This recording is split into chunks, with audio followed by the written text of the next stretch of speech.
François Martel donne une conférence sur le thème de contrôler les forces du mal. Il raconte son expérience dans un quartier pauvre de Montréal où il a été confronté à la misère et à la détresse des gens.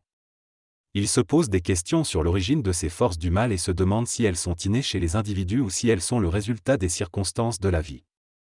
Il constate que la plupart des personnes ont été conditionnées à aimer Dieu malgré les injustices et les difficultés qu'ils observent dans le monde. Il explique que la nature humaine est incapable de supporter les questions sans réponse, ce qui conduit les individus à chercher des réponses et à s'accrocher à des croyances, même si elles sont contradictoires ou dangereuses. François Martel critique également les religions qui mettent l'accent sur les aspects négatifs et punitifs de Dieu, plutôt que sur la bonté. Il affirme que c'est l'homme lui-même qui crée le bien sur la planète, malgré les obstacles et les difficultés. Dans cette conversation, il est discuté de la nature de l'homme et de sa tendance à se rassembler et s'entraider lorsqu'il fait face à des situations difficiles causées par des forces naturelles telles que les catastrophes naturelles ou les agressions virales. Cependant, une fois que le danger est passé, l'homme peut retomber dans des comportements destructeurs. Il est souligné que l'homme a un seuil de tolérance face au mal et ne cherche à améliorer ses conditions de vie que lorsque ce seuil est dépassé. Cette condition est comparée à celle d'une école où l'on apprend des choses qui ne seront pas forcément utiles plus tard. Il est suggéré que le manque de mécanismes pour expliquer le monde et la vie peut conduire à des illusions ou à des mensonges. Il est également mentionné que certaines explications alternatives peuvent être plus efficaces et permettre de prévoir les conséquences des actions. Enfin, il est souligné que de nombreux leviers proposés à l'homme mènent à la destruction plutôt qu'au progrès. Le texte évoque l'idée que si l'être humain était créé par un être supérieur et parfait, notre comportement serait différent.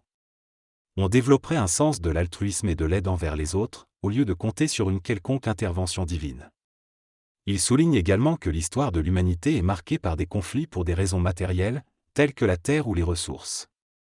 L'évolution scientifique se fait souvent à travers la guerre, mais l'auteur suggère que si les ressources étaient utilisées de manière équitable, il n'y aurait pas besoin de guerre. Le texte mentionne également l'existence de forces du mal qui semblent plus opérationnelles que les forces du bien. Certains individus sont capables de les contrôler et les utiliser, tandis que les forces du bien semblent moins accessibles. Le texte fait référence à Jésus, qui aurait eu le pouvoir de guérir en donnant des ordres, mais il n'est pas clair s'il travaillait avec les forces du bien ou du mal.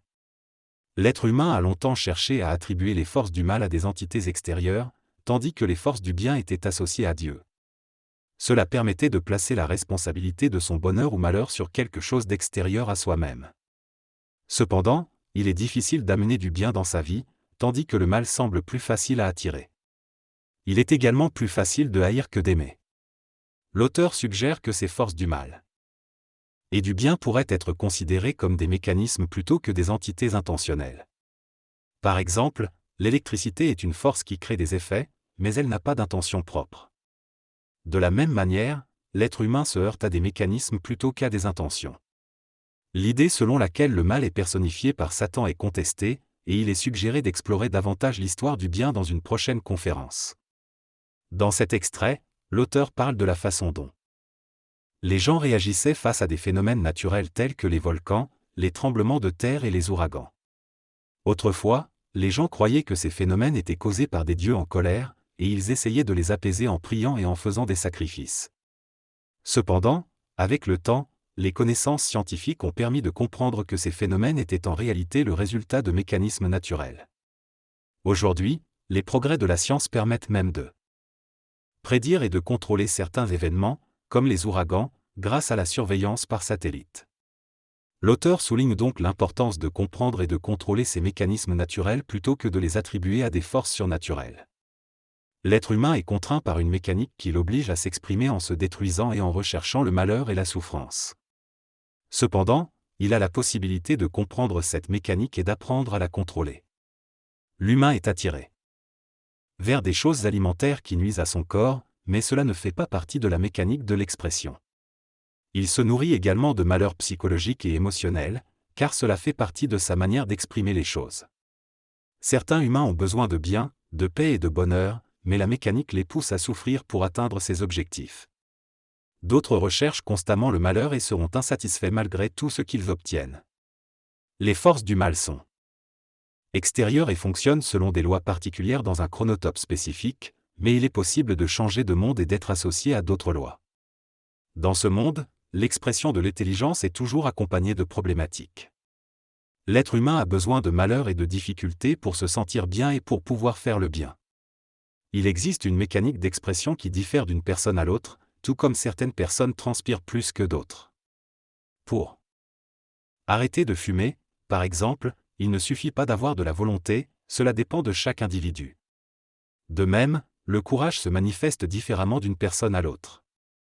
Dans ce monde-ci, l'être humain doit sans cesse se prouver et s'éprouver. Cela fait partie des lois de la nature humaine dans ce chronotope spécifique.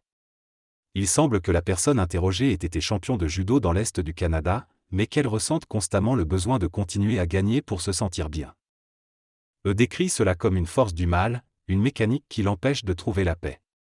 Elle évoque également une expérience où elle aurait rencontré cette force du mal personnalisée, mais elle insiste sur le fait qu'il est important d'être lucide pour affronter le monde.